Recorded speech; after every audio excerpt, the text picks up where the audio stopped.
adımı sorma.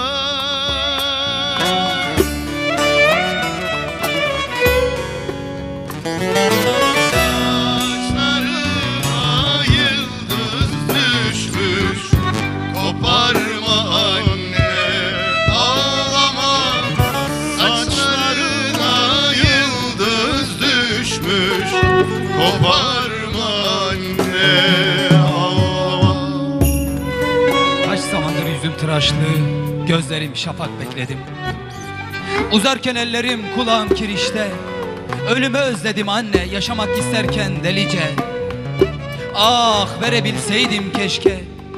Yüreği avucunda koşan her bir anneye, tepeden tırnağa oğula ve kıza kesmiş bir ülkeyi armağan. Düşlerimde sınırsız, diretmişliğimle genç, şaşkınlığa çocuk devrederken sırdaşıma usulca açılıverdi yanağımda tomurcuk.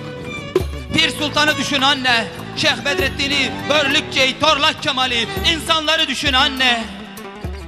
Düşün ki yüreğin insanlaşsın. Düşün ki o an güneşli güzel günlere inanan mutlu bir Yusufçuk havalansın. Ne garip duyguymuş ölmek. Öptüğüm kızlar geliyor aklıma. Bir açıklaması vardır elbet giderken dar ağacına.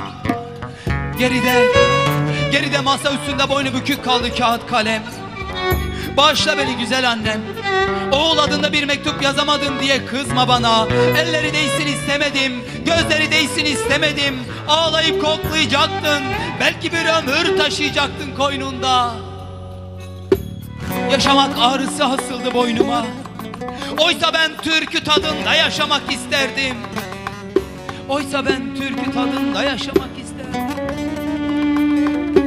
Beni buradan arama anne.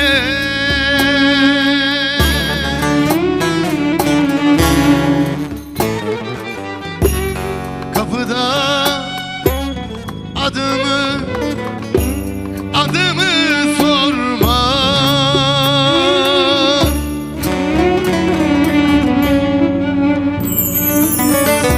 Saçlarına yıldız düşmüş, koparma anne, ağlama.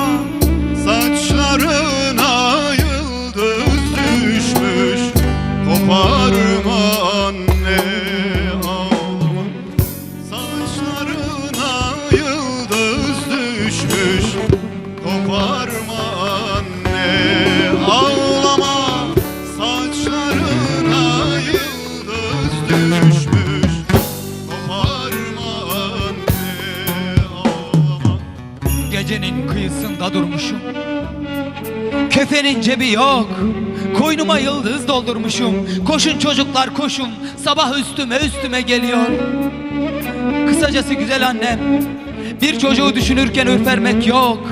Gülmek, umut etmek, özlemek ya da mektup beklemek özer yadırgıratlarını. Ölmek ne garip şey anne. Artık duvarları kanatırcasına tırnağımla şaşkın, umutlu şiirler yazamayacağım. Mutlak bir inançla gözlerimi tavana çakamayacağım. Baba olamayacağım örneğin. Toprak olmak ne garip şey anne. Ölmek ne garip şey anne. Ölmek ne garip şey anne. Beni burada arama anne. Kapıda adımı sorma. Saçlarına yıldız düşmüş, koparma anne, ağlama. Her kavgada ölen benim, her kavgada ölen benim. Bayrak tutan, çarpışan, özlem benim. Hasret benim, aşk benim. Bekle beni anne, bekle beni anne. Bir sabah çıka gelirim, bir sabah anne, bir sabah. Acını süpürmek için açtığında kapını. Adı başka, sesi başka. Nice yaşıtım, koynumda çiçekler. Çiçekler içinde apaydın bir ülke getirirler.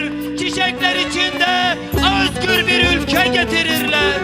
Saçlarına yıldız düşmüş, koparma anne, ağlama. Saçlarına yıldız düşmüş, koparma anne, ağlama. Saçlarına yıldız düşmüş, koparma anne, saçlarına